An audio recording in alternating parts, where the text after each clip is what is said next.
আসসালামু আলাইকুম। মাগুরা ভিউয়ের পক্ষ থেকে আপনাদের সকলকে পহেলা বৈশাখের প্রীতি ও শুভেচ্ছা। আপনাদেরকে দেখানোর চেষ্টা করছি মাগুরা নোমানী ময়দানের রাতের চিত্র।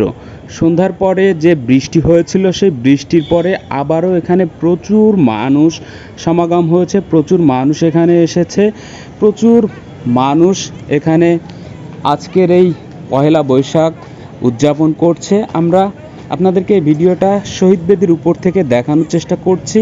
দূর থেকে কত মানুষ এই নোমানী ময়দানে এসেছে সেটা আপনাদেরকে দেখানোর চেষ্টা করছি। সন্ধ্যার বৃষ্টি পরে পুরা মাগুরা শহর ঠান্ডা হয়ে গেছে, যে গরমের আবহাওয়াটা ছিল সেটা নিমিষেই চলে গেছে।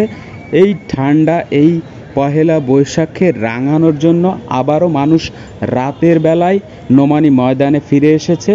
প্রচুর মানুষ এখানে আপনাদেরকে দেখানোর চেষ্টা করছি। বাচ্চারা আবারও খেলনায় উঠছে, নাগরদোলায় উঠছে, ফুচকা খাচ্ছে, চটপটি খাচ্ছে, ঝালমুড়ি খাচ্ছে, পাঁপড় খাচ্ছে, শরবত খাচ্ছে, নানাবিধ খাবারের সাথে সকলে যুক্ত হয়েছে এবং আজকের এই পহেলা বৈশাখকে সত্যি মনে রাখার মতো করে রাঙিয়ে নিচ্ছে। সকলেই তার পরিবারের সাথে এসেছে, বাবা মা ভাই বোন আত্মীয় স্বজনের সাথে এই পহেলা বৈশাখকে উদযাপন করছে। সেটাই মূলত আপনাদেরকে দেখানোর চেষ্টা করছি। রাতের বেলা পহেলা বৈশাখকে রাঙানোর জন্য প্রচুর মানুষ এই নোমানী ময়দানেতে আবারও ছুটে এসেছে।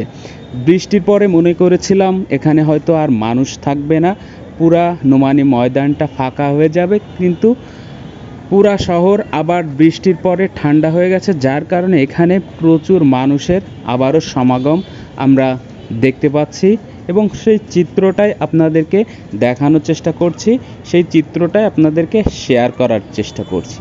আপনাদেরকে দেখাচ্ছি কত মানুষ এখানে উপস্থিত হয়েছে এই পহেলা বৈশাখকে কেন্দ্র করে। এমনিতে নোমানী ময়দানে বন্ধের দিনে প্রচুর মানুষ আসে, কিন্তু পহেলা বৈশাখ বা ঈদের দিন প্রচুর মানুষ এই নোমানী ময়দানে আসে।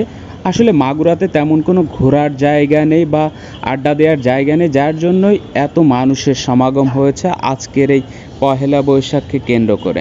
সত্যি আজকের এই চিত্রটি দেখতে খুবই ভালো লাগছে, খুবই উপভোগ করছি এবং ভিডিও করতেও খুবই মজা লাগছে। এই যে মানুষ, সত্যি সেটা উপভোগ্য। অনেক অনেক ধন্যবাদ ভিডিওটি শেষ পর্যন্ত দেখার জন্য।